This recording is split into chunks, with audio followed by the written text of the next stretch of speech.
नमस्कार, मैं प्रद्युमन जोशीला नलवा। लोकसभा चुनाव जो अलग अलग हरियाणा प्रदेश के 10 के 10 लोकसभा क्षेत्रों पर हम चर्चा कर रहे हैं, उसी क्रम में आज बात करेंगे धर्मनगरी जो कुरुक्षेत्र है, कुरुक्षेत्र लोकसभा क्षेत्र की। कुरुक्षेत्र लोकसभा क्षेत्र हरियाणा प्रदेश में एक तरफ तो पंजाब को टच करता है और जो दूसरी तरफ है वो हरियाणा का एक बहुत बड़ा जो क्षेत्र है वो इसके को चारों तरफ से घेरे हुए है। कुरुक्षेत्र लोकसभा क्षेत्र में 3 जिलों की विधानसभा क्षेत्र आते हैं, जिसमें कुरुक्षेत्र जो जिला है उसके थानेसर, पिहोवा, लाडवा और शाहबाद। कैथल जो जिला है उसके कैथल, पुंडरी, कलायत और गुहला, और यमुनानगर जो जिला है उसका रादौर विधानसभा क्षेत्र। ये 9 विधानसभा क्षेत्र इस लोकसभा क्षेत्र में है। ये एक ऐसा लोकसभा क्षेत्र है जहां बाहरी नेता भी यहां से चुनाव जीतते रहे हैं, लेकिन इस क्षेत्र ने बहुत बड़े बड़े नेताओं को सियासी शिकस्त भी देने का काम किया है। ये एक ऐसा लोकसभा क्षेत्र है जहां सैनी समुदाय और अग्रवाल समुदाय के जो प्रत्याशी हैं वो पिछले कई सालों से लगातार जो है चुनाव जीतते रहे हैं।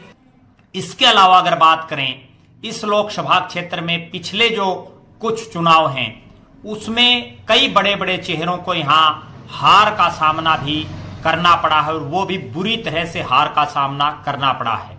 ये लोकसभा क्षेत्र बड़े बड़े उद्योगपतियों की क्रमस्थली रही है, उनको इस क्षेत्र ने जिताया भी है, हालांकि इस क्षेत्र ने उनको हराया भी है। ये एक ऐसा लोकसभा क्षेत्र है जो हरियाणा प्रदेश का, जिसको हम धार्मिक नगरी कह सकते हैं, चाहे वो कैथल की भूमि हो, चाहे वो पुंडरी का क्षेत्र हो, चाहे वो कुरुक्षेत्र थानेसर की धरती हो, तमाम इन क्षेत्रों में जो है विभिन्न धार्मिक स्थल हैं। वर्तमान में इस क्षेत्र के जो सांसद हैं वो नायब सिंह सैनी भारतीय जनता पार्टी के सांसद हैं, और नायब सिंह सैनी वर्तमान में भारतीय जनता पार्टी के हरियाणा प्रदेश के अध्यक्ष भी हैं। अगर सिलसिलेवार तरीके से हम बात करें, हरियाणा प्रदेश के गठन के बाद लोकसभा का जो पहला चुनाव हुआ 1977 में, उस चुनाव में इस लोकसभा क्षेत्र से रघुवीर सिंह भारतीय लोकदल के प्रत्याशी थे और उन्होंने 3,22,164 मत प्राप्त करके देवदत्त पुरी जो इंडियन नेशनल कांग्रेस के प्रत्याशी थे उनको मात्र 71,322 वोट मिले, और उनको 2,50,842 के बड़े भारी भरकम अंतर से उन्होंने बुरी तरह से हराया था। इस चुनाव में जो बाकी प्रत्याशी थे उनको कोई बहुत लंबे चौड़े वोट नहीं आ पाए और सभी प्रत्याशी जो है दौड़ से बाहर थे। उसके बाद बात करें 1980 के लोकसभा चुनाव की, तो यहां से जनता पार्टी सेकुलर JNPS के मनोहर लाल ने जीत हासिल की और उनको 1,59,196 मत मिले। उनके मुकाबले में बिशन सिंह जो जनता पार्टी के प्रत्याशी थे उनको 1,31,267, और इस बार यहां तिकोना मुकाबला देखने को मिला। जो इंडियन नेशनल कांग्रेस आई के जो कैंडिडेट थे जगजीत सिंह मारवाहा, उनको भी 1,09,573 वोट मिले। उसके बाद बहुत से और प्रत्याशी थे लेकिन उनको काफी कम मत मिले, और इस चुनाव में 27,929 वोटों की हार जीत रही। मनोहर लाल जी ये चुनाव जीते। इसके बाद अगर बात करें 1984 के लोकसभा चुनाव की, तो यहां एक बार फिर से जो जीत है वो लाखों में रही, और कांग्रेस के प्रत्याशी हरपाल सिंह को 2,75,112 मत मिले। उनके मुकाबले जो मनोहर लाल लोकदल के जो प्रत्याशी थे उनको 1,31,836 मत मिले, और इसके अलावा जो बाकी प्रत्याशी थे उनमें 2 प्रत्याशी ऐसे थे जो जनता पार्टी के बिशन सिंह, उनको 40,410, और कमला जो भारतीय जनता पार्टी की प्रत्याशी थी उनको 37,432 मत मिले। इसके अलावा इस चुनाव में अन्य जो प्रत्याशी थे उनको बहुत ही कम वोट मिले, और ये चुनाव आखिरकार 1,43,276 वोटों के भारी भरकम अंतर से हरपाल सिंह जीतने में कामयाब रहे। उसके बाद अगर बात करें 1989 के लोकसभा चुनाव की, तो यहां से गुरदयाल सिंह सैनी जो जनता दल के प्रत्याशी थे उनको 3,16,040 मत मिले और वो जीतने में कामयाब रहे। हरपाल सिंह एक बार फिर से हारे और उनको इंडियन नेशनल कांग्रेस ने टिकट दी थी। 2,63,452 मत उनको मिले। इसके अलावा बाकी जितने प्रत्याशी थे उनको मुट्ठी भर वोट मिले और इस चुनाव में 38,188 मतों के अंतर से 1989 के चुनाव में गुरदयाल सिंह सैनी जीतने में कामयाब रहे। उसके बाद बात करते हैं 1991 का जो चुनाव, जिसमें तारा सिंह इंडियन नेशनल कांग्रेस की टिकट पर चुनाव जीते। 2,12,783 मत उनको मिले। 2 नंबर पर श्याम सिंह रहे जनता पार्टी के, 1,82,758 मत उनको मिले। और जनता दल के गुरदयाल सिंह जो इससे पहले निवर्तमान जो सांसद थे उनको 1,35,117 मत मिले। और भारतीय जनता पार्टी के प्रत्याशी शिव प्रताप सिंह बजाज को 79,653 मत मिले। इसके अलावा कई और प्रत्याशी थे लेकिन उनको बहुत कम मत मिल पाए और ये चुनाव 30,025 वोटों से तारा सिंह जीतने में कामयाब रहे। उसके बाद का जो चुनाव था वो बड़ा रोचक चुनाव रहा, 1996 का चुनाव, जिसके पूरे देश में चर्चा रही। और इस चुनाव में एक बहुत बड़े उद्योगपति नड़वा गांव के रहने वाले ओम प्रकाश जिंदल को, जो कि हिसार से संबंध रखते थे, उनको हरियाणा विकास पार्टी चौधरी बंसीलाल की पार्टी ने कुरुक्षेत्र से टिकट दी और उनको 2,92,172 मत मिले। उनके मुकाबले में समता पार्टी ने प्रोफेसर कैलाशो देवी को टिकट दी जो बाद में सांसद भी बनी, उनको 2,40,395 मत मिले। और तारा सिंह जो इंडियन नेशनल कांग्रेस के कैंडिडेट थे उनको 1,42,302 वोट मिले। इस चुनाव में एक और रोचक बात यह रही कि बहुजन समाज पार्टी के जो प्रत्याशी हैं सिंह राम, उनको 52,670 मत मिले। कुल मिलाके ये चुनाव ओम प्रकाश जिंदल 51,777 वोटों से चुनाव जीतने में कामयाब रहे। उसके बाद का जो अगला चुनाव था 1998 का, उसमें पिछला जो चुनाव हारी थी कैलाशो सैनी, वो हरियाणा लोकदल राष्ट्रीय से कैंडिडेट थी और उनको 3,33,387 मत मिले। उन्होंने कांग्रेस पार्टी के कैंडिडेट कुलदीप शर्मा, जिनको 1,91,867 मत मिले, उनको हराया। इस चुनाव में हरियाणा विकास पार्टी की टिकट पर जतिंदर सिंह काका खड़े थे, उनको 1,81,791 मत मिले। और समाजवादी जनता पार्टी राष्ट्रीय से श्याम सिंह राणा खड़े थे, उनको 42,105 मत मिले। श्याम सिंह राणा उसके बाद विधायक बने और रादौर से, और उनको मुख्य संसदीय सचिव भी बनाया गया। कई चुनाव हार के वो जीते थे। इस चुनाव में कैलाशो सैनी ने 1,41,520 मतों से जीत हासिल की। उसके बाद 1999 का लोकसभा चुनाव आया। प्रोफेसर कैलाशो सैनी एक बार फिर से इंडियन नेशनल लोकदल की टिकट पर प्रत्याशी थी और उन्होंने 4,38,701 वोट प्राप्त करके जीत हासिल की। उनके मुकाबले ओम प्रकाश जिंदल, जो यहां से पहले से भी सांसद रहे हैं, उनको इस बार इंडियन नेशनल कांग्रेस ने टिकट दी और उनको 2,75,091 मत मिले। वो चुनाव हार गए।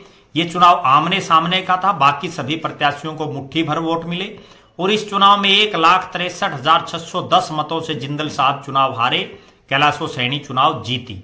इसके बाद का चुनाव बड़ा रोचक रहा। 2004 का लोकसभा चुनाव, जिंदल साहब के बेटे नवीन जिंदल कांग्रेस पार्टी की टिकट पर चुनावी मैदान में थे। उनके मुकाबले में उस समय के प्रदेश के मुख्यमंत्री चौधरी ओम प्रकाश चौटाला के छोटे बेटे अभय सिंह चौटाला इंडियन नेशनल लोकदल की टिकट पर प्रत्याशी थे और इस चुनाव में नवीन जिंदल ने 3,62,054 वोट प्राप्त करके अभय सिंह चौटाला को बुरी तरह से हराया। अभय सिंह चौटाला को 2,18,064 मत प्राप्त हुए। वहीं भारतीय जनता पार्टी के प्रत्याशी गुरदयाल सिंह सैनी को 1,26,910 और हरियाणा विकास पार्टी के प्रत्याशी जतिंदर सिंह काका को 77,136 वोट प्राप्त हुए। इस चुनाव में नवीन जिंदल ने अभय सिंह चौटाला को 1,60,190 वोटों से चुनाव हराया। इसके बाद कांग्रेस की हरियाणा प्रदेश में भी सत्ता बनी। 2009 का लोकसभा चुनाव जब आया तो नवीन जिंदल को कांग्रेस पार्टी ने फिर से चुनावी समर में उतारा। इस बार नवीन जिंदल को 3,97,204 मत प्राप्त हुए। उनके मुकाबले में अशोक कुमार अरोड़ा, जो इंडियन नेशनल लोकदल के प्रत्याशी थे, पूर्व में विधानसभा के स्पीकर, पूर्व में परिवहन मंत्री और इंडियन नेशनल लोकदल के कई सालों तक वो प्रदेश के अध्यक्ष रहे, उनको 2,78,475 वोट मिले। गुरदयाल सिंह सैनी को बहुजन समाज पार्टी ने इस बार टिकट दी और बहुजन समाज पार्टी की टिकट पर 1,51,231 वोट उन्होंने प्राप्त किए। बीएसपी ने ये जो 2009 का लोकसभा का चुनाव था उसमें कुमारी मायावती के जितने प्रत्याशी थे उन्होंने बड़े अच्छे खासे मत प्राप्त किए, हालांकि वो सीट जीतने में कामयाब नहीं रहे। और चौधरी भजनलाल की जो पार्टी थी हजका हरियाणा जनहित कांग्रेस, उसके एक प्रत्याशी थे जसवंत सिंह चीमा, उनको मात्र 16,839 मत प्राप्त हुए। इस चुनाव में नवीन जिंदल ने 1,18,729 वोटों से जीत हासिल की। इसके बाद दौर आया मोदी जी का, मोदी की लहर आई और 2014 के लोकसभा चुनाव में राजकुमार सैनी को बीजेपी ने चुनावी मैदान में उतारा, जो पूर्व में मंत्री रह चुके थे। उनको 4,18,112 मत प्राप्त हुए। 2 नंबर पर यहां इंडियन नेशनल लोकदल के प्रत्याशी बलबीर सिंह सैनी रहे, जो उनके रिश्तेदार भी हैं नजदीकी, 2 राजकुमार सैनी जी के। बलबीर सिंह सैनी को 2,88,376 मत प्राप्त हुए और जो 2 बार के लगातार जो सांसद थे नवीन जिंदल, वो कांग्रेस की टिकट पर लड़े और उनको 2,87,722 वोट प्राप्त हुए। इस चुनाव में बहुजन समाज पार्टी के छतर सिंह ने 68,926 वोट प्राप्त किए और आम आदमी पार्टी ने भी पहली बार इसमें अपनी किस्मत आजमाई और उनके बलविंदर कौर जो खड़ी थी, श्रीमती बलविंदर कौर, उनको 32,554 मत प्राप्त हुए। इस चुनाव में राजकुमार सैनी ने 1,29,736 वोटों से चुनावी जीत हासिल की। हालांकि उसके बाद राजकुमार सैनी लगातार मुखर होते रहे और अंततः उनको भारतीय जनता पार्टी से अलविदा कहना पड़ा और उसके बाद उन्होंने अपनी पार्टी बनाई, लोकतंत्र सुरक्षा पार्टी, जिसके वर्तमान में वो सुप्रीमो हैं। 2019 का जो लोकसभा चुनाव आया, इसमें भारतीय जनता पार्टी ने उस समय के नारायणगढ़ के विधायक और मनोहर सरकार के जो खनन राज्य मंत्री थे नायब सिंह सैनी, उनको चुनावी समर में उतारा। नायब सिंह सैनी को मोदी जी की लहर में 6,86,629 मत प्राप्त हुए। उनके मुकाबले कांग्रेस पार्टी ने पूर्व मंत्री निर्मल सिंह मोहड़ा को चुनावी मैदान में उतारा और निर्मल सिंह को 3,04,038 मत प्राप्त हुए, जबकि बहुजन समाज पार्टी की शशि को 75,625 और जेजेपी के जय भगवान शर्मा डीडी को 68,513 और सबसे अप्रत्याशित हार जो थी, जो वोट बहुत कम आए, वो रहे इंडियन नेशनल लोकदल के प्रत्याशी और चौधरी ओम प्रकाश चौटाला के पोते अर्जुन सिंह चौटाला को, उनको 60,679 मत मिले और वो 5वें स्थान पर रहे। इस चुनाव में नायब सिंह सैनी ने इस लोकसभा क्षेत्र की अब तक की सबसे बड़ी जीत हासिल की। उनको 3,84,591 मतों से जीत हासिल हुई। वर्तमान में नायब सिंह सैनी भारतीय जनता पार्टी के हरियाणा प्रदेश के अध्यक्ष हैं।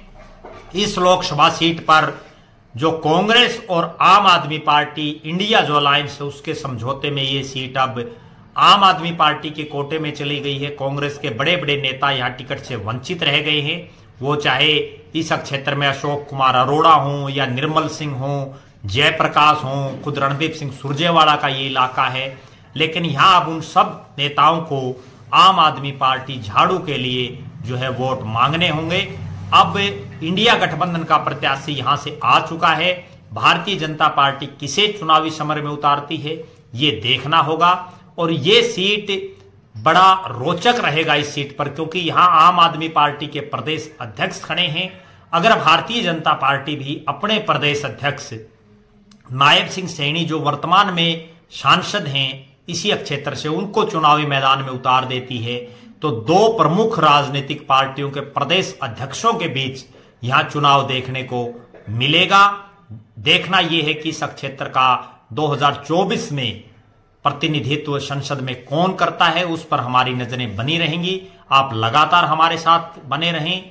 अगले एपिसोड में एक और लोकसभा क्षेत्र का तमाम खाका आज तक का हम आपके बीच में रखेंगे। तब तक आप लगातार हमारे साथ जुड़े रहें। हमारे फेसबुक पेज को लाइक और फॉलो करें, यूट्यूब पर चैनल को सब्सक्राइब करें, बेल आइकन घंटी का बटन अवश्य दबाएं।